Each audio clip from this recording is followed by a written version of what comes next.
Bienvenidos a la conferencia del Gran Engaño, en nuestro tercer año aquí. Precisamente hoy vamos a tener un tema que creo que es realmente interesante, pero que vale la pena avisaros de algo. Sin prejuicios. Si hay prejuicios para ver algo de lo que voy a presentar hoy aquí, os vais a quedar sin entendimiento de lo que podréis saber. ¿Por qué os digo esto? Pronto lo vais a ver. Vamos a presentar descubrimientos arqueológicos que no interesa mucho que salgan a la luz. Y vais a ver realmente cosas sumamente interesantes.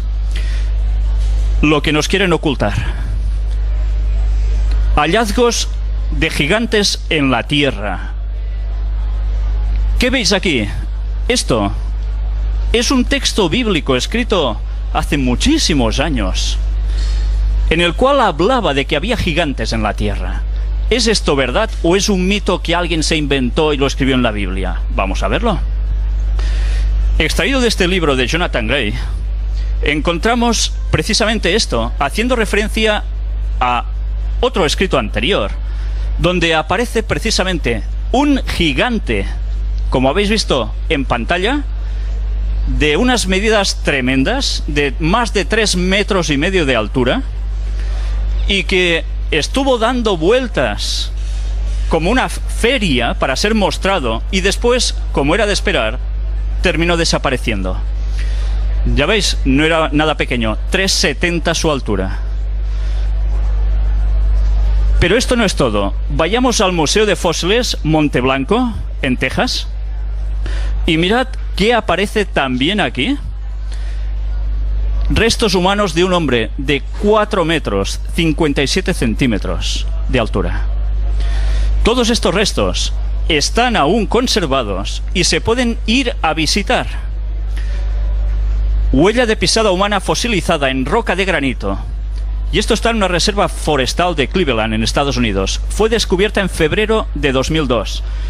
Sencillamente, si miráis la persona que pone el pie encima de la otra pisada totalmente petrificada, nos damos cuenta que parece un pie casi de risa el suyo.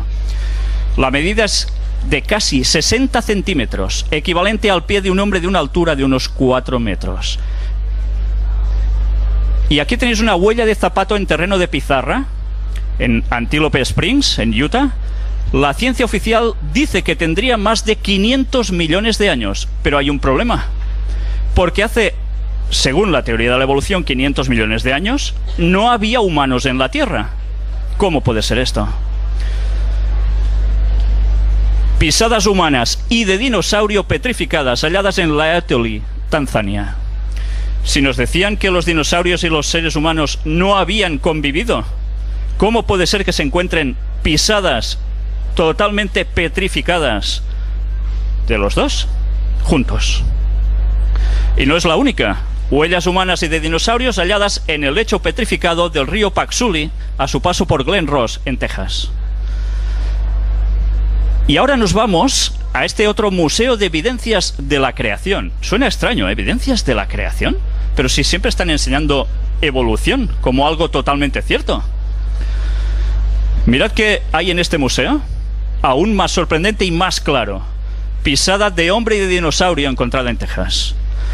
Además, la pisada primera fue de hombre y casi automáticamente después de dinosaurio, como si hubiesen salido corriendo uno para acá y el otro para allá cruzándose. ¿Por qué? Pues hay textos que indicaban el porqué de todo esto. Pero seguiremos viendo ahora hallazgos de artefactos sorprendentes. Y curiosamente, mirad un texto que decía de que en el principio del mundo existían personas que estaban trabajando con el bronce y el hierro. Mirad una vez más qué hay en este museo. ¿Veis algo extraño? Un martillo incrustado en roca. ¿Cómo es posible esto? Pues aquí hay toda una descripción del metal, dónde fue hallado, etcétera, etcétera, para que lo veáis mejor. Esto no son bromas, esto existe y lo podéis visitar. Si vamos a este otro museo, el Klerksdorp, ¿Qué encontramos aquí? Esfera metálica con ranuras. No sé si os dais cuenta, en mitad de la esfera. Fue hallada en un estrato en Ottosdal, Sudáfrica. Según la ciencia oficial, la esfera tendría unos 2.800 millones de años. Pero no habían humanos en la Tierra en ese entonces. ¿Quién la hizo? ¿O es que el cómputo de años en verdad no cuadra con lo que nos están explicando?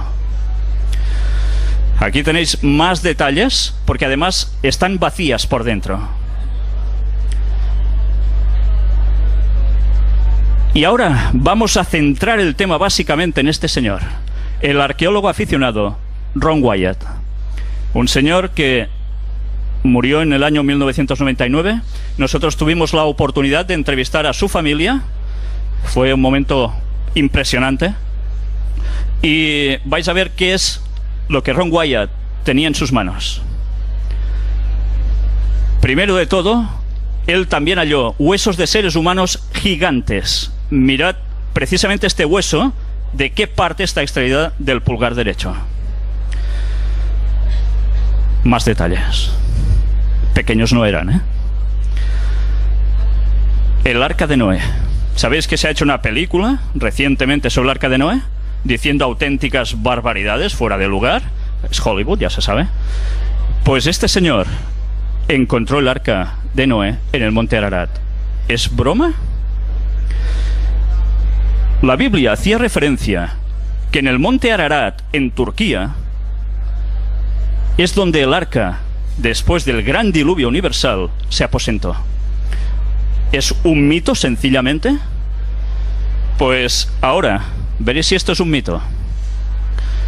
Primero de todo, algo que le puso a él sobre la pista es esta fotografía. En 1959, al examinar rutinariamente fotos aéreas de su país, el capitán del ejército turco, Lilan Durupinar, se encontró con la formación que veis aquí en la foto, a 1900 metros de altitud. 17 años más tarde, en 1977, Ron Wyatt visitó el lugar. Obteniendo un permiso oficial, Ron y otros llevaron a cabo una investigación más a fondo durante un periodo de varios años. Utilizando detectores de metales, escáneres de radar del subsuelo, pruebas de laboratorio, análisis químicos, etc., sus resultados fueron bastante sorprendentes. La evidencia era innegable. En diciembre de 1986, después de un trabajo de investigación por parte de sus propios científicos, miembros de la Secretaría de Relaciones Exteriores, el Ministerio del Interior y los investigadores de la Universidad de Ataturk se reunieron y finalmente llegaron a la conclusión de que estos eran, de hecho, los restos de la mítica arca. En reconocimiento por su trabajo, Ron fue invitado como el invitado de honor en la inauguración del nuevo Parque Nacional el 20 de junio de 1987. Este lugar aún está edificado en Turquía. En mayo de 1989 se inauguró el centro de visitantes. Y podéis pensar, ¿puede ser? ¿Os dais cuenta de la fotografía que nos ha servido de portada? La misma que veis aquí. ¿La veis mejor ahora? Cuando los científicos, entre comillas, llegaron a este lugar, dijeron, después de tomar unas medidas, eso sí, es una curiosa formación rocosa que coincide con las medidas que se daba del Arca de Noé en la Biblia, tanto en largo como en ancho. Pero es una formación rocosa, nada más. Esas fueron todas las pruebas científicas que ellos hicieron sobre el lugar. Ron Wyatt, gracias a Dios, hizo algo más. Mirad otra fotografía vista desde otra perspectiva del Arca de Noé. Totalmente petrificada, ¿eh? Pero además os he de decir que la madera era bastante distinta de la que tenemos ahora. Aquí otra perspectiva, el hundimiento achatándose de las paredes del Arca de Noé, lo que ha provocado lo que veis en la fotografía superior. De distintos pisos se hundieron. Y mirad también aquí, materiales de composición del Arca de Noé. Podéis encontrar de qué estaba hecha. Aleaciones también.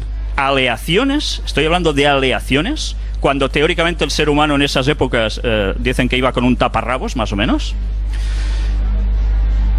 Y mirad las costillas fosilizadas del Arca de Noé. ¿Creéis que esto es una formación rocosa casual? Más sobre lo mismo. Y aquí tenéis algo muy interesante. Las líneas de hierro.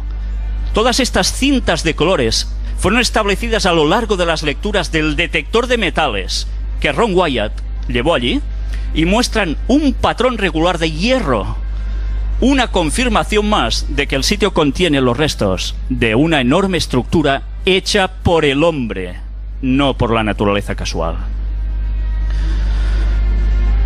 Y esto, fragmento de madera petrificada del Arca de Noé. Y además de un color rojizo, justo como se describía que era el Arca de Noé. Y esto tiene una simbología además, que ahora no os voy a contar. Aquí tenéis remaches de aleación del Arca de Noé. ¿Es posible esto? Pues es totalmente posible. Sencillamente, aquí tenéis análisis del laboratorio en el cual se van mostrando cómo todo esto es cierto. Los remaches fueron hechos de aluminio y titanio. Sabéis que el titanio es sumamente duro, pero el aluminio no se encuentra por naturaleza en la Tierra. Entonces, ¿esto qué es? Aquí tenéis a Ron Wyatt con una de las anclas de piedra del Arca de Noé. Supongo que os sorprenderán esas cruces grabadas en la roca. Se debe a que los templarios también estuvieron en ese lugar. Y dicen que cada cruz hacía la simbología de Noé y su esposa y sus 3 hijos, Sem, Cam y Jafet, con sus respectivas esposas. Pero atención a esto, por si alguien no se cree que eso es el arca. Aquí tenéis la foto de escáner en 3D del interior del Arca de Noé, cedida por Ross Patterson de Nueva Zelanda, nos la cedió. Desde aquí le doy las gracias. Hecha además por Anders Olaf Borjabak de Noruega. También están en lo mismo que nosotros. Mirad, sobre todo, cómo hay compartimentos en ángulo recto. Esto es una formación rocosa casual por dentro. Pues ahora vamos a ver precisamente una presentación de pruebas en directo. Los análisis del laboratorio de uno de los remaches y muestras de la madera petrificada laminada pertenecientes al Arca de Noé. Aquí tenéis esto, el análisis del laboratorio, donde se habla de la composición. Aluminio, titanio, hierro. ¿Esto es casualidad? Certificado. Pero no es todo, no es todo. Mirad en el Museo Arqueológico Wyatt, que está en Tennessee, en Estados Unidos. Vais a ver a alguien aquí que os va a sonar. Si os giráis lo tenéis detrás. Ángel, colaborador nuestro, estuvo en ese lugar con la madera petrificada. Yo le pediría a Ángel, por favor, que viniese a decirnos un poco, porque él es biólogo, no es nadie que no sepa de esto, se encarga específicamente, su trabajo es sobre madera. Por favor, Ángel, explica algo. Bueno, buenas. Yo me dedico especialmente al análisis de estructuras de madera antigua. Evidentemente no soy paleontólogo ni paleogeólogo, pero al tocar el material, al tocar la textura, la forma, los dibujos de la superficie de la corteza, el corte, es muy interesante porque es un tronco. Y además, en otros cortes que habéis visto antes, os han mostrado el corte transversal de la madera. Ese corte que habéis visto en aquella muestra tenía 3 líneas de madera encolada. Ahora no lo estáis viendo, pero si lo pasáis luego por el stand, veréis el detalle. Veréis que son 3 líneas de madera con una franja totalmente recta y perfecta, donde se ha encontrado una cola sacada de la resina de árbol. Del análisis sale que es resina de árbol, que une la madera de manera brutal, incluso superior a las mejores colas de hoy en día. La madera fue desestimada como madera en 1960, porque los primeros que llegaron cogieron trozos y vieron que no tenían anillos. Entonces dijeron, esto no es madera. Resulta que en la época en que el Arca de Noé cayó, el clima no era con estaciones como ahora. era totalmente uniforme. Los árboles crecían como en el trópico, a una velocidad constante, sin cambios. Entonces la madera crecía de manera uniforme. Luego los análisis de carbono muestran mayor concentración de carbono en estos elementos que en la tierra que hay alrededor. O sea que es madera petrificada. Y bueno, yo creo que he dicho lo que tenía que decir. Para más información, pasar por allí y podemos hablar más en profundidad, porque la verdad es que es emocionante. Doy las gracias, Ángel. Creo que la información, ya ves, es de primera mano. Y ahora vamos a mostrar otro descubrimiento que dicen muchas personas. Esto, imposible. Sodoma y Gomorra. Todos habéis oído hablar de Sodoma y Gomorra, ¿verdad? Hay una palabra que precisamente deriva de uno de estos nombres, Sodoma. Pues bien, en la Biblia se hablaba de Sodoma y Gomorra y que son destruidas debido a la gran corrupción que hay allí por fuego y azufre que cae del cielo. Y a través de la Biblia se habla de que realmente esto fue así, se da por cierto, incluso en el Nuevo Testamento. Vamos a ver unas imágenes extraídas del vídeo de Art Discovery sobre arqueología en Gomorra. Art Discovery son nuestros compañeros en Tennessee, el museo que habéis visto antes, de Wyatt. Pues mirad estas fotografías, los restos de la ciudad de Gomorra en Israel. Esto no es montaña porque sí, es construcción humana. Además, sus ángulos dan prueba de ello. Miradlo desde distintas perspectivas. Y a través de estas imágenes vais a ver también esto. ¿Os dais cuenta? Esto no se hace solo. Y una pirámide en forma de zigurat en Gomorra, en Israel. ¿Cómo puede ser también pirámides en Israel? ¿Y en forma de zigurat? ¿Por qué? Pues era la adoración pagana de esos tiempos, que se ha extendido por todo el mundo a través de todas las culturas. Esto sería como debería ser más o menos originalmente, muy parecida, en pequeño, a la Torre de Babel, con templo incluido, y también restos de una esfinge en Gomorra. ¿Nos suena a Egipto también? Pues sí. Aquí lo tenéis. Todo esto no se hace solo. Miradlo desde distintas perspectivas. ¿No recuerdo a la esfinge? Con el león, famosa.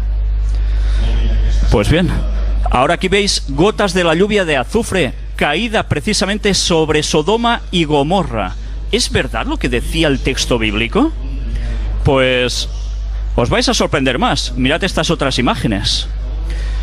Y no solo esto. Aquí tenéis a Ron Wyatt mostrando parte de estas gotas que caían. Y no nos vamos a conformar solo con verlo. Aquí veis de cerca una de estas muestras de bola de azufre. Pero ahora vamos a ver muestra en directo para que vosotros podáis tocar una de estas gotas, si queréis, de este azufre, que tiene una gran particularidad. ¿Sabéis? El azufre que hay normalmente por todas partes de la Tierra tiene una composición natural de un 40% azufre. ¿Sabéis? Justo en ese lugar, el azufre es de un 98,4%, su pureza. Esto es de análisis de laboratorio. Ya veis, no me lo invento. Y esto no es todo. Aquí tenéis el azufre, parte de esta gota, la tengo partida aquí.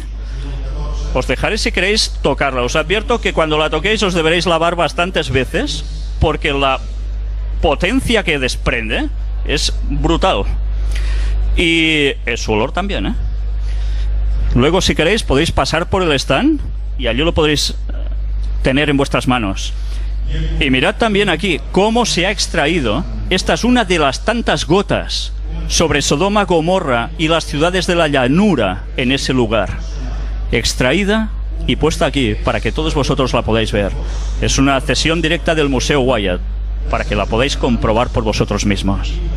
O sea que, desde luego, esto sucedió de verdad y las pruebas están. ¿Lo habíais oído alguna vez por televisión?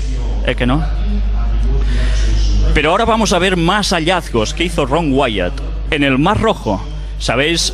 Como por ejemplo en la película famosa de los 10 mandamientos de Charlton Heston, cruzan, el mar se abre, se cierra, los carros de Faraón quedan allí. Esto es película. La Biblia se lo inventó, ¿sí? El texto bíblico decía que había sucedido esto. No os lo voy a leer para ir deprisa, tenemos poco tiempo, pero aquí lo encontraréis todo. Este fue el éxodo de los hebreos de Egipto al monte Sinaí, todo este recorrido que veis en rojo. Mirad que cuando tienen que cruzar el Golfo de Aqaba, claro, tienen que pasar por mar. ¿Cómo lo iban a hacer? Unas 6 millones de personas, más ganado. Los carros de Faraón detrás. ¿Y qué iba a pasar? Este fue el lugar, precisamente. El paso rodeado entre montañas. Justo llegaron aquí. Y aquí se encontraron encerrados. Este es el lugar del cruce del Mar Rojo. Una playa tremenda, inmensa. Cabían todas esas personas. Y esto, un modelo en 3D, en el cual encontramos el lugar donde pudieron cruzar por un puente natural que hay. Abismo a cada lado. Justo ese lugar fue por donde ellos cruzaron. Más pruebas de lo mismo. Ya veis de dónde está extraído. Más detalles. Y estos son las ruedas de los carros de Faraón. Aún están allí. Aún están allí. Aquí tenéis la comparación de los radios de las ruedas, que coinciden con los que se encontraron en la tumba de Tutankamón. Tenéis también cómo está cubierto por coral. Aquí tenéis las ruedas.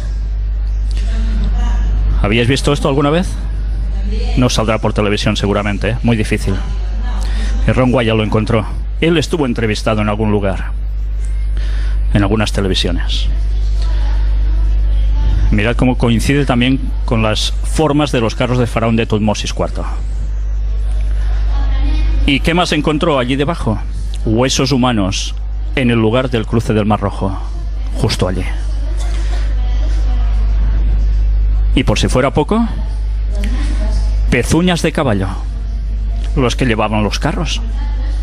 Fueron hallados allí y se encogieron debido al estar en el mar por el 70% aproximadamente de su tamaño original. Pero allí tenéis las pruebas. Y esto es un pilar que Ron Wyatt encontró también, que parece ser que el rey Salomón erigió para denotar precisamente el cruce por ese mar. Y la gente decía que eso era un mito. Aquí lo tenéis. Y la peña de Oreb, un lugar que los textos dicen que salió agua donde no había, en tal cantidad que dio a beber a todos ellos. Pues aquí la tenéis, la peña partida. En distintas fotografías que hemos mostrado en todas las conferencias que hemos dado hasta ahora, se ve cómo el agua erosionó totalmente esta parte. ¿De dónde salió tanta agua? Pues el texto bíblico lo decía. Y el monte Sinaí, sabéis que en la película se le da los 10 mandamientos a Moisés y que la Iglesia Católica dice que está en otro lugar. Pues no, no está en el otro lugar, está, como dice el texto, en un lugar que ahora diríamos que es Arabia Saudita. Y mirad qué sucedió precisamente en esa cumbre donde la Biblia dice que se le dan los 10 mandamientos a Moisés. Está carbonizada. El texto dice que Dios descendió allí con un fuego abrasador. Esto no está quemado con cerillas, ¿eh? Es roca, basalto, entre otras cosas. En el museo, ¿qué vemos? Aquí tenéis Ángel y nos va a explicar qué tuvo entre sus manos. Bueno, evidentemente esto no es madera, o sea que no puedo explicaros mucho. Pero sí que el director del museo me comentó que esta era una de las rocas que había en la cima del monte Sinaí. Sí que es verdad que parte de las rocas era algo de basalto, pero sí que había otras rocas que estaban de negro en su exterior, pero al romperlas eran blancas por dentro, o eran de otro color, más grisáceo. O sea que estaban carbonizadas en su exterior, pero no en su interior. O sea, no eran rocas negras en esencia, sino que se carbonizaron luego. Pues gracias. Él también las tuvo en sus manos. Y además allí cuenta la Biblia de que se erigió un altar donde adoraban a un becerro de oro. Pues mirad, el lugar aún está, y está vallado para que nadie entre allí, porque Arabia Saudita no permite la entrada a nadie en ese lugar. ¿Por qué creéis que es? Ya sabéis, ellos son musulmanes. Si aceptan esto, tienen que aceptar muchas otras cosas que no les interesa. Mirad incluso un petroglifo del becerro de oro dibujados alrededor del altar, donde hacían sus adoraciones y sus sacrificios. Y se han hallado también inscripciones en hebreo antiguo en el desierto de Sinaí. Aquí tenéis más. ¿Veis la imagen de la derecha arriba? El candelabro de 7 brazos, esculpido en roca, un petroglifo. Y otra inscripción en petroglifos. La halló el Dr. Kim, un señor coreano que también trabaja más o menos dando pruebas de lo mismo que nosotros. Él estuvo en ese lugar y lo halló. Pero ¿sabéis? Ron Wyatt encontró también el Arca de la Alianza. ¿Sabéis? La famosa Arca de Indiana Jones en busca del Arca perdida. Pues bien, curiosamente fue en el mismo año.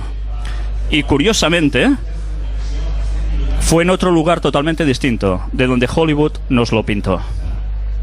Aquí tenéis la explicación de qué estaba hecha el arca, para qué servía, quién podía tocar exclusivamente el arca. Eran levitas, una parte que se encargaba del sacerdocio entre las tribus de Israel. Y después de ver todos estos bíblicos que nos hablan precisamente de donde el arca se puso al final, fue instalada en el templo de Salomón, en Jerusalén. Después llega un momento en que los ejércitos de Babilonia sitian Jerusalén, destruyen también el templo, pero el arca no se la llevan porque no la encuentran. El Arca de la Alianza ya no estaba allí.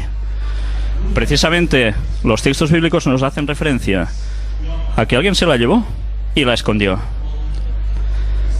Esta es la ilustración del Arca de la Alianza según la describió Ron Wyatt. ¿Y sabéis dónde está? Aquí lo tenéis. Él excavando en el lugar. Está a los pies de la ladera del monte Gólgota o del Calvario, en Jerusalén, fuera de murallas. Vais a ver distintas imágenes de los túneles que él excavaba con permiso del gobierno de Israel, que después no quisieron ni decir que conocían a Ron Wyatt. Él tuvo que presentar pruebas al respecto. Los agujeros que él iba cavando para pasar, ya veis de qué modos.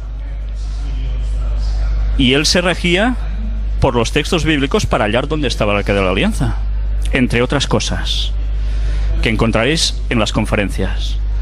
Y esto es una granada de marfil perteneciente al primer templo de Jerusalén, hallada por Ron en la cueva de Sedequías, que es una de las cuevas que lleva precisamente al lugar donde está el Arca de la Alianza.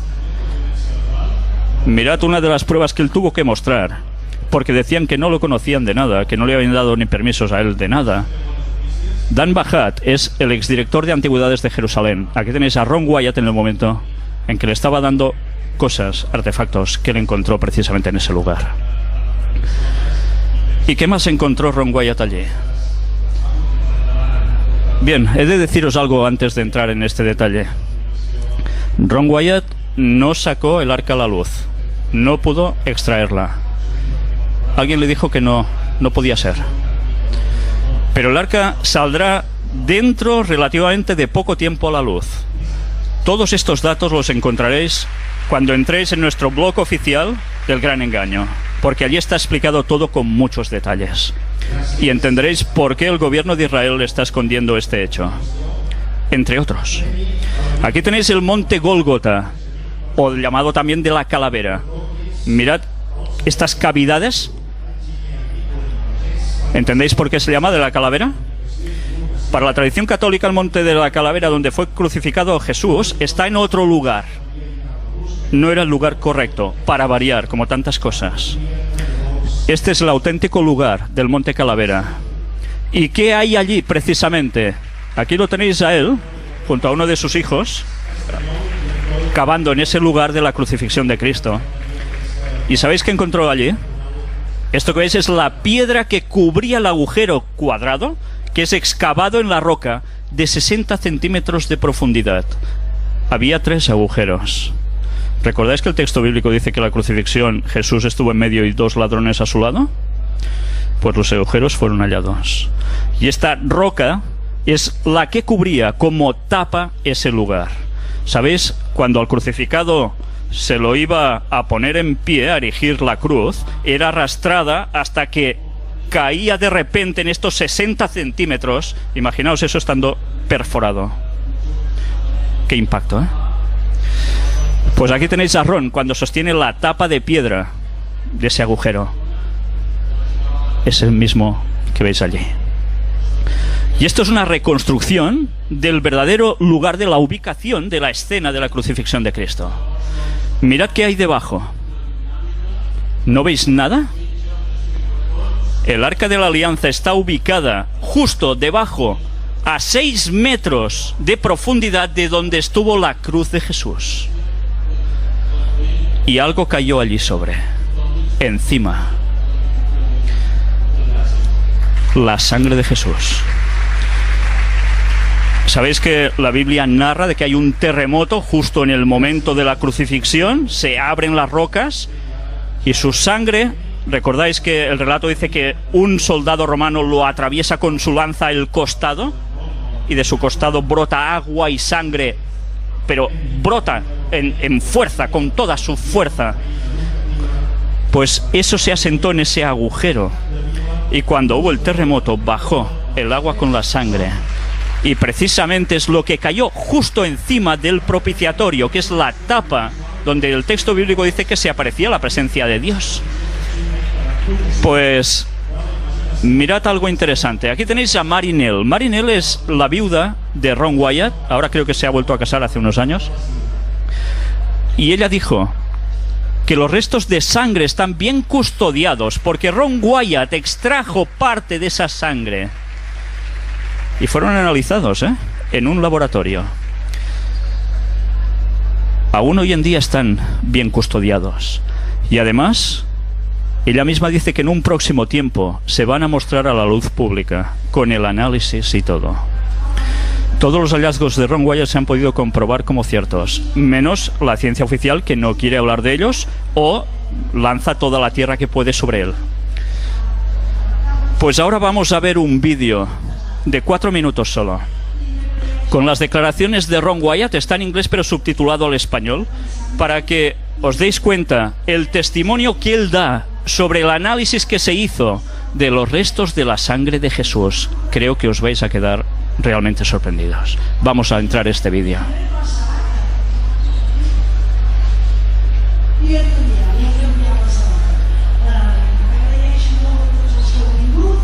Good evening, Ron. Thank you very much for all 3 for seminars. Wonderful, thank you. My question is that you said that you had the blood of our Lord examined by the Israelis. That's correct. What was their determination of that? Okay. Now, we won't be able to take second questions. I'm sorry if you're on your second one, please just step out. I love you, but we're running out of time. Real quickly, okay. Dried blood is dead blood. Everybody knows that, all right? They can test the blood of the pharaohs, the mummies and the pharaohs, all right? There's certain things they can do. They cannot get a chromosome count by any method I'm familiar with, all right? Things keep changing. I don't profess to know everything. However, there's no way I know that you can get a chromosome count out of dead blood. You can get a DNA and some other things, but not a chromosome count, all right? That's done by living white blood cells.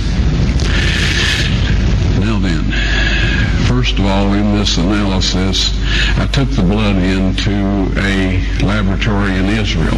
I asked one of the people I work with in antiquities, where is a good laboratory that does reliable work And they said, such and such, such and such. I took it.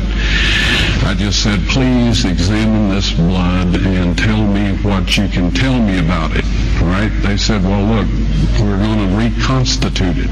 We're going to put it in normal saline and keep it at body temperature for 72 hours with gentle swirling.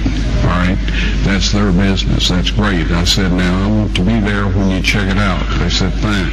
So I was back. They checked it out. I said, now, they said it's human blood. We can tell that. They did whatever tests they need to do.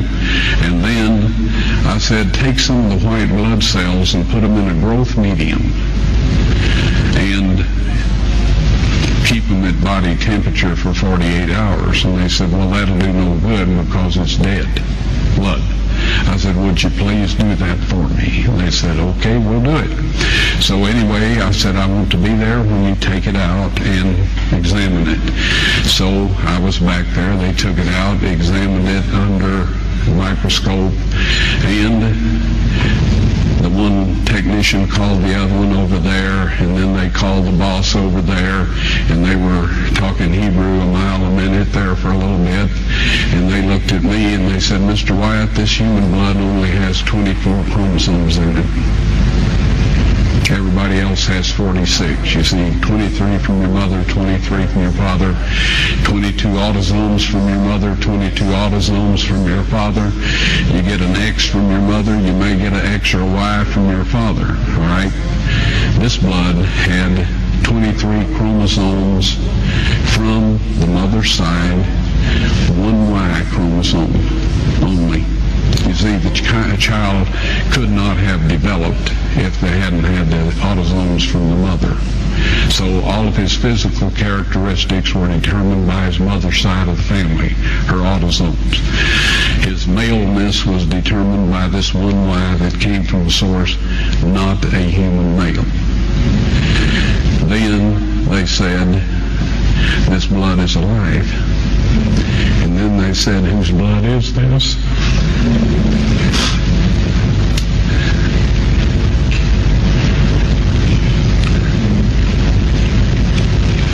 I said, it's the blood of your Messiah.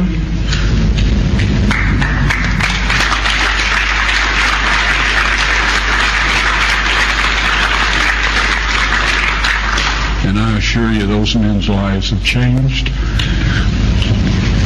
You're welcome.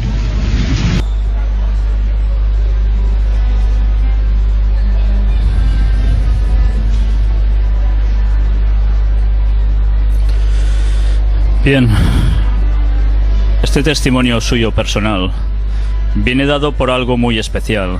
Ron sabía de qué estaba hablando. Ron Wyatt, su profesión era anestesista. Conocía muy bien el tema de cromosomas, de cómo la sangre cuando se seca ya no hay nada a hacer. Pero a Ron alguien le dijo lo que debía hacer para que esa sangre pudiese ser analizada. Si queréis saber quién fue el que le dijo eso y qué más conclusiones se llegaron a sacar de todo esto, os recomiendo que entréis en la página oficial del Gran Engaño. Vais a ver con detalle todo lo que he dicho aquí, pero con mucho más detenimiento. Pero Ron aún halló algo más: la tumba de Jesucristo. No creáis que la tumba de Jesucristo está donde la Iglesia Católica está diciendo, y donde el Papa fue precisamente esta semana anterior, en Tierra Santa. Y esta es la auténtica tumba, la tumba del jardín, conocida así. Muy cerca del monte Gólgota, a pocos metros de allí. Sabéis que para ellos el sábado es día de reposo y no podían hacer nada de labor. Por tanto, el entierro tenía que ser muy rápido. Y así fue, porque les llegaba la puesta de sol del viernes, entraba el sábado. Y esta fue una tumba que no era para él, era para José de Arimatea, un hombre rico. Aquí la tenéis con más detalle. Esta ranura que veis en el suelo es por donde pasaba rodando esa gran piedra, como las que a veces vemos de molino, enorme, para tapar una entrada, y es la que se selló por los laterales con unos hierros que aún también se han analizado. Y ahora aquí tenéis el interior de la tumba. Aquí fue depositado el cuerpo de Cristo, que además se han podido comprobar cómo el albañil del momento tuvo que picar rápidamente, hacer la tumba más larga, porque Jesús era más alto que José de Arimatea, que le cedió su tumba. Pues bien, además os recomiendo que entréis en esta página discoverynews.net, donde nosotros en el stand tenemos precisamente la publicación que antes de fallecer Ron Wyatt hizo para que todo el mundo pudiera tener resumidos sus hallazgos, con muchas pruebas. Sabéis, hay una entrevista póstuma de Ron Wyatt justo antes de morir de cáncer. Nosotros la pudimos emitir. Gracias a Dios, es impresionante su testimonio, cuando antes de morir sigue afirmando que todo lo que él dijo y mostró es cierto, por más cosas que decían sobre él. Aquí tenéis resumido este escrito con parte de lo que habéis visto hoy aquí. Es científicamente reconocido por una ciencia del tema de la muerte, de los momentos antes de morir, que justo en los minutos, horas, cuando ves la muerte cerca, hay una tendencia a la verdad.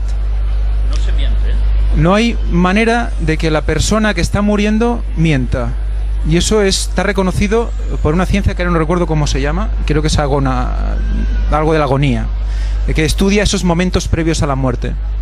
O sea que es muy interesante que él estando, porque cuando ves la entrevista está realmente mal, sufriendo por ese cáncer, y le cuesta coger hasta aire para decir lo que tiene que decir. Y hasta el último momento confirma todo, porque le vuelven a preguntar lo mismo, vuelve a contestar lo mismo. O sea que él estuvo allí, vio, tocó lo que explica.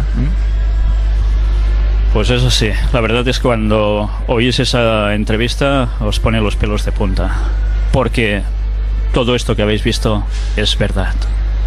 Y esto debe hacernos plantear muchas cosas. Si lo que ponen esos textos bíblicos es verdad, ¿por qué se intenta desmitificar a la Biblia? Se dice que todo es mitología, que solo son enseñanzas y que eso no sucedió. Que alguien aporte pruebas de verdad, si todo lo que hemos mostrado hoy no es cierto. Doy las gracias a la familia Wyatt, a sus colaboradores, muy directamente. También al autor de este libro, que os recomiendo, El Arca del Pacto, de Jorge Fleffel Beiza, donde da detalles impresionantes. Él estuvo también con la viuda de Ron Wyatt, entrevistándola, dando datos muy interesantes. Y también el agradecimiento a Richard Reeves, del Museo Arqueológico Wyatt. Y todo esto nos va a servir para algo. Hemos visto cómo terminó Sodoma y Gomorra, ¿verdad? Pues esto va a ser el enlace con el tema de mañana. Y os voy a leer solo un texto bíblico. Ya veis que no os he querido leer ni un texto bíblico. Además contábamos con poco tiempo. Os he dicho, esta conferencia es para verla sin prejuicios, porque si hay prejuicios al respecto, no nos vamos a enterar de nada. Mateo 24, del 37 al 39. Son palabras de Jesús. Y dice: mas como en los días de Noé, así será la venida del Hijo del Hombre. ¿Qué es esto? Jesús estaba hablando de su retorno, su segunda venida. Sabéis que la Biblia está llena de profecías que apuntaban no solo a cosas del pasado, sino a cosas del presente, que cada semana en las conferencias estamos mostrando en noticias de actualidad cómo lo corroboran. Pues además Jesús habló de que iba a volver. ¿Y sabéis qué va a suceder entonces? Mirad qué situación planteó él del momento de su retorno, entre muchas otras. Porque como en los días antes del diluvio estaban comiendo y bebiendo, casándose y dando en casamiento hasta el día en que Noé entró en el arca, y no entendieron hasta que vino el diluvio y se los llevó a todos, así será también la venida del Hijo del Hombre, en un momento de corrupción tal como estaba viviendo el mundo antediluviano. Mañana a las 5 vamos a tratar este tema, la fecha del fin del mundo. ¿Hay fecha para el fin del mundo? Tantas veces la gente ha hablado que si los mayas, que si quién, que si... Pues bien, mañana vamos a hablar cómo hay textos bíblicos que nos hacían referencia a que sí hay una fecha para esto. Pero no solo esto. Además, ¿qué sucede cuando se dice que el mundo se acaba.